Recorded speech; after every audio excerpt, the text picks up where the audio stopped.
Hi, எல்லாரும் எப்படி இருக்கீங்க? எல்லாரும் ரொம்ப நல்லா இருப்பீங்க அப்படின்னு நினைக்கிறேன். 2-3 நாள் ஷார்ட்ஸா போட்டிருந்தேன்னா இன்னைக்கு நார்மல் வீடியோ எடுக்கலாம்னு அன்னும் ஆஃபீஸ் போயிருக்கா. வர்றதுக்கு எப்படியும் 7 மணிக்கு மேல ஆயிடும். என்ன சமையல் செய்யவே விடுறதில்ல. நான் என்ன பண்ணேன், சரி 12 மணி வரைக்கும் நல்லா படுத்து தூங்கினேன். அதுக்கப்புறம் எஞ்சி லஞ்ச் ஏதோ வச்சிருந்தா சாப்பிட்டுட்டு ஈவினிங் டின்னர் ரெடி பண்ணலாம் அப்படின்ட்டு பிளான் பண்ணிட்டு முட்டை குழம்பு, சப்பாத்தி, அப்புறம் தோசைக்குமே கூட கொஞ்சம் ஊற வச்சு மாவு அரைச்சி வச்சுட்டேன். சட்னியும் அரைச்சி வச்சிடலாம் நாளைக்கு அப்படின்னு. வாரத்தில் 3 days தான் ஆஃபீஸ் போவா, ஆல்டர்னேட்டிவ் டேஸில். ஸோ நாளைக்கு வீட்டில் தான் இருப்பா. அதனால் வர்றதுக்குள்ளே கடகடன்னு வேலை முடிச்சிடலாம், வந்தால் செய்ய விட மாட்டா. அதனால என்ன பண்ணேன், முட்டை கறி பண்ணிட்டு முட்டை வேக வச்சுருக்கேன். அந்த பக்கம் சட்னிக்கும் வதக்கி தாளிச்சிட்டேன். சட்னி பார்த்தீங்கன்னா உளுத்தம் பருப்புலாம் இல்லை அவகிட்ட. அதனால கொஞ்சமாக பாசிப்பருப்பு எண்ணெயில் வதக்கிட்டு அது கூட மிளகாய் வத்தல், வெங்காயம், தக்காளி, உப்பு எல்லாம் போட்டு வதக்கி எடுத்து வச்சுருக்கேன். கொஞ்சமாக மல்லி இலை போட்டு இறக்கிட்டோம் அப்படின்னா சட்னி ரெடி ஆகிடும்.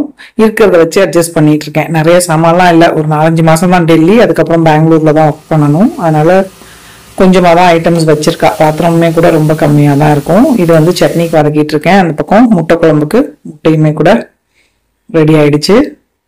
முட்டை வேக வச்சு போய் அது கூட தக்காளி ஒரு 4-5 ஜஸ்ட் மேலே ஒரு கீரல் போட்டு வச்சிருந்தேன். இது கிரேவிக்கு. ஸோ இதையும் மிக்சி ஜாரில் போட்டு அரைச்சி எடுத்துக்கணும். வீட்டில் வச்சுருந்தேன் இல்லையா, ஏற்கனவே பழைய மிக்சி, அதை தான் கொண்டு வந்திருந்தா. ஜார் மட்டும் புல்லட் ஜார் இருக்கு இல்லையா, மிக்சிக்கான ஜார், அந்த மாதிரி வாங்கி வச்சிருக்கா.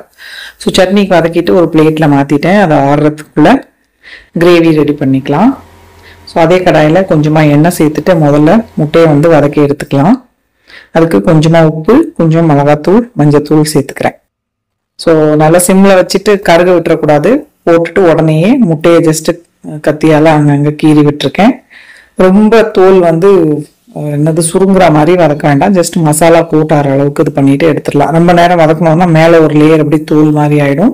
அந்த மாதிரி இல்லாமல் ஜஸ்ட் மசாலா மட்டும் கூட்டாற அளவுக்கு இது பண்ணிட்டு எடுத்து வச்சிடுறேன்.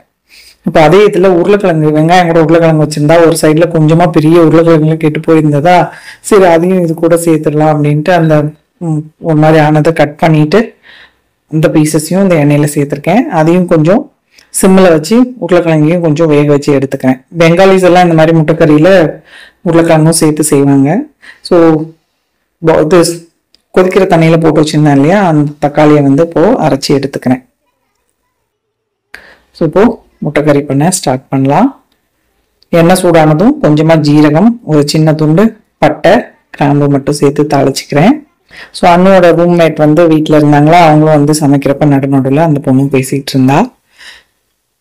மசாலா நல்லா பொரிஞ்சதுக்கு அப்புறமா வெங்காயம் வதக்கிடலாம். நல்லா கோல்டன் கலர் ஆகிற அளவுக்கு வதக்கிடணும் வெங்காயம். வெங்காயம் வதங்கினதுக்கு அப்புறமா இஞ்சி பூண்டு பேஸ்ட் சேர்த்துக்கிறேன். ஸோ இதுவும் பச்சை மணம் போகிற அளவுக்கு வதக்கிடலாம். கடையில் வாங்குறது எப்படியுமே பார்த்தீங்கன்னா அந்த வினிகர் ஸ்மெல் வரதான் வருது. அவள் தனியாக இருக்கனால அதான் வாங்கி வச்சிருக்கா. சரி அதை யூஸ் பண்ணிக்கலாம் அப்படின்னு. கரம் மசாலாக்கு பதில் அண்ணோட மகாராஷ்டிரா ஃப்ரெண்டு இந்த மசாலா கொடுத்துருந்தாங்களாம். ஸோ அது சேர்த்துக்கிறேன். கொஞ்சம் எண்ணெயாக தான் இருக்குது, நல்லா வாசனையாக இருக்கும் மசாலா. கூடவே கொஞ்சமாக மஞ்சத்தூள், காரத்துக்கு தேவையான மிளகாத்தூள், மல்லித்தூள் எல்லாம் சேர்த்துக்கலாம். பேக்கெட்லேயே வச்சிருக்கனால ஸ்பூன் எல்லாம் போடலை, அப்படியே ஒரு குத்து மதிப்பாக ஒரு 2 டீஸ்பூன் அளவுக்கு சேர்த்துருக்கேன். ஸோ இதை நல்லா ஒரு தடவை பச்சை வாசனை போகிற அளவுக்கு மிக்ஸ் பண்ணி விட்டுக்கலாம். ஸோ தோசை மாவு அரைக்கிறதுக்குமே பார்த்தீங்கன்னா சமையல் செய்வோம் இல்லையா, அந்த பச்சரிசி இருந்தது. உளுந்து தோலோடு இருந்தது தான் வச்சுருந்தா. தோலோடையே ஊற வச்சுட்டு ஃபுல் தோலையும் நான் எடுக்கல, கொஞ்சமாக முடிஞ்ச அளவுக்கு கழுவிட்டு அப்படியே தான் அரைச்சிருக்கேன். ஸோ அந்த மசாலாலாம் வதங்கினதுக்கப்புறமா தக்காளி வேக வச்சு அரைச்சி வச்சுருந்தோம் இல்லையா, அதையும் சேர்த்துட்டு தேவையான அளவுக்கு உப்பு சேர்த்து நல்லா எண்ணெய் பிரிஞ்சு வர அளவுக்கு வதக்கி விட்டுடலாம். இது சாதத்துக்கு, சப்பாத்திக்கு, தோசைக்கு எல்லாத்துக்குமே கூட சூப்பராக இருக்கும் இந்த கிரேவி. இப்போ இதில் வறுத்து வச்சுருந்தோம் இல்லையா உருளைக்கிழங்கும் முட்டையும் சேர்த்துடலாம். சேர்த்துட்டு நல்லா ஒரு தடவை மிக்ஸ் பண்ணிட்டு கிரேவிக்கு தேவையான அளவுக்கு தண்ணி சேர்த்துட்டு நல்லா மூடி போட்டு கொதிக்க விட்டு இறக்கிட்டோம் அப்படின்னா கிரேவி ரெடி. கிரேவி செம்ம காரமாக இருக்குது. க்ரீம் வாங்கி சாப்பிட்றதுக்கு முன்னாடி அதெல்லாம் மிக்ஸ் பண்ணிக்கணும். ஸோ கிரேவியும் ரெடி ஆகிடுச்சு. சட்னிக்கு வதக்கி வச்சுருந்தது ஆறிடுச்சு, அதையும் அரைச்சி எடுத்துட்டேன். ஸோ பாருங்கள், சூப்பராக கிரேவி ரெடி. இந்த இதெல்லாம் வேலை பார்க்கறதுக்கு முன்னாடி தான் மாவு அரைச்சி வச்சிருக்கேன். கொஞ்சமாக தோசைக்கு புளிச்சதுன்னா நாளைக்கு காலையில் தோசை ஊற்றிக்கலாம்.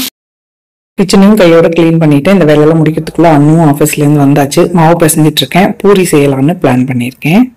ரொம்ப காரமாக இருந்தது, க்ரீம் போட்டு திருப்பி இது பண்ணியிருக்கேன். மசாலா இவ்வளவு மிளகா பொடி ஃபயராக இருந்துச்சு. தால் பூரிக்கு மாவு பிசைஞ்சு வச்சிருக்கேன். அண்ணு வந்து ஆஃபீஸ்ல இருந்து வந்துட்டு ஆம்ரஸ் ரெடி பண்ணிட்டு இருக்கா.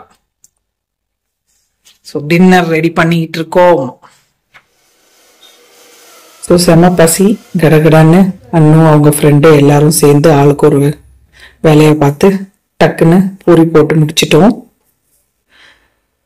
ஸோ கொஞ்சம் பாத்திரம்னா இதுவும் நல்லா தான் இருக்கு. எல்லாத்தையும் கழுவி திருப்ப யூஸ் பண்ற மாதிரி இருக்கு. நிறைய மைக்ரோவேவ் சேஃப் டப்பா வந்து வச்சிருக்கா. அதனால ரெடி பண்ணி அதில் போட்டுருவா. சமைக்கிற பாத்திரம்னு பார்த்தீங்கன்னா ரொம்ப கம்மி தான். ஸோ நல்லா கதை அடிச்சுட்டே 3 பேரும் சேர்ந்து வேலை செஞ்சு முடிச்சாச்சு. பாருங்க சுட சுட பூரி நல்லா புசுன்னு சூப்பராக ரெடி ஆயிடுச்சு. ரூம்ல ஏசி போட்டுட்டு 3 பேரும் உட்காந்து கதை அடிச்சுட்டே சாப்பிட்டு போறோம். எல்லாமே சூப்பரா இருந்தது. ஹோப் உங்களுக்கு இந்த vlog பிடிச்சிருக்கும் அப்படின்னு நினைக்கிறேன். பிடிச்சிருந்ததுன்னா லைக் பண்ணுங்க, ஷேர் பண்ணுங்க, மறக்காம நம்ம சேனலுக்கு சப்ஸ்கிரைப் பண்ணிக்கோங்க. இவ்வளோ நேரம் இந்த வீடியோ பார்த்தவங்க எல்லாருக்கும் என்னுடைய நன்றி, வணக்கம். Love you all.